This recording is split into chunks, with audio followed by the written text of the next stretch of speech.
இங்கே ஒரு கிராமத்தில் 500 வருஷமா அயலின்ற சாமிக்கு வயசுக்கு வராத பொண்ணுங்க மட்டும்தான் பூஜை பண்ணுறாங்க. அப்படி அந்த ஊர் பொண்ணுங்க வயசுக்கு வந்துட்டா உடனே அவங்களுக்கு கல்யாணம் பண்ணி வச்சிடறாங்க.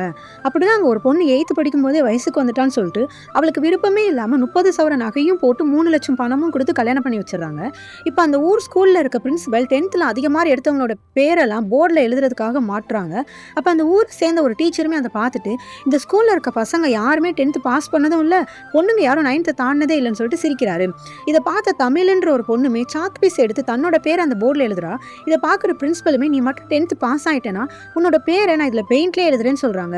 இப்போ அந்த ஊருக்கு ஒரு டாக்டர் வந்திருப்பாரு. அவரோட ஸ்டெதஸ்கோப் எடுத்துகிட்டு போய் தமிழ் விளையாடிக்கிட்டு இருக்கா. இதை பார்க்குற பிரின்சிபலுமே அவளோட ஹார்ட் பீட் அவளே கேட்க வைக்கிறாங்க. இந்த மாதிரிலாம் நீ ஸ்டெதஸ்கோப் யூஸ் பண்ணணும்னா நீ ஒரு டாக்டர் ஆகணும்னு சொல்கிறாங்க.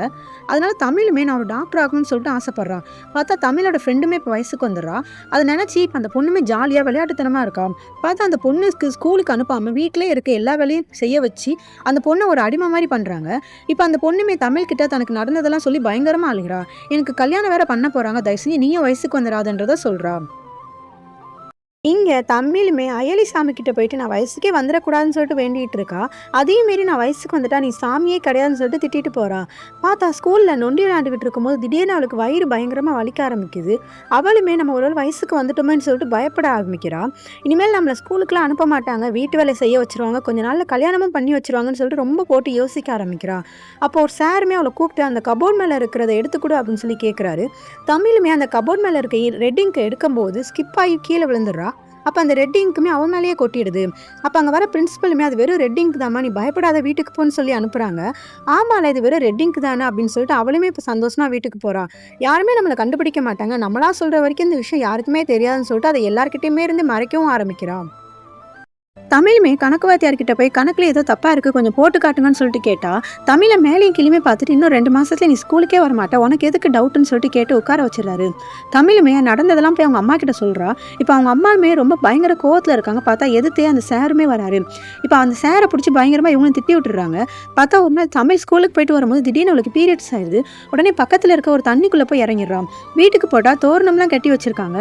அவ்வளோதான், நம்ம வயசுக்கு வந்து எல்லாருக்கும் தெரிஞ்சு போயிடுச்சுன்னு சொல்லிட்டு அவங்க அம்மா கிட்ட போய் வேணாமான்னு சொல்லிட்டு கேட்டு பார்க்குறா. என்னடி வேணா, இன்னைக்கு பௌர்ணமி, இப்போ நம்ம அயலி கோயிலுக்கு போகலான்னு சொல்லிட்டு கிளம்பி கூட்டிகிட்டு போகிறாங்க. இப்போ வயசுக்கு வராத பொண்ணுங்களாம் சாமிக்கு போய் பூஜை பண்ணுறதுக்காக லைனில் நின்றுக்கிட்டு இருக்காங்க. அதில் தமிழுமே ரொம்ப பயந்துட்டே நின்றுக்கிட்டு இருக்கா. அப்போ அந்த ஊர்லேயே வயசுக்கு வராத ஒரு பாட்டி ஒவ்வொருத்தவங்களாம் உள்ளே அமுச்சு வச்சுக்கிட்டு இருக்காங்க. வயசுக்கு அந்த பொண்ணுங்களாம் கோயிலுக்குள்ளே போயிட்டாங்கன்னா அமாவாசைக்குள்ளேயே ரத்தம் கட்டி செத்துருவாங்கன்னு சொல்லிட்டு பயன்படுத்திக்கிட்டு இருக்காங்க. இப்போ அமாவாசை வர வரைக்கும் ஒவ்வொரு நாளுமே தமிழ் பயங்கரமாக பயந்துக்கிட்டு இருக்கா. எப்படியோ ஒரு வழியாக அப்போ அமாவாசையுமே முடிஞ்சிருது. இப்போ அயலி சாமி கிட்ட போய் எப்படியோ நீ என்னை காப்பாற்றிட்டேன்னு சொல்லிட்டு வேண்டிட்டு வெளியே வரும்போது அவங்க அம்மா பார்த்துடுறாங்க.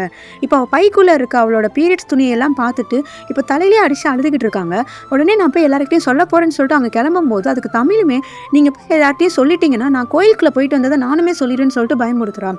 அதனால அவங்க அம்மாவுமே இப்போ யாருக்குமே தெரியாமல் அவளுக்கு சடங்கு பண்ணிட்டு வயசுக்கு வந்த விஷயத்தையுமே மறைச்சிடுறாங்க.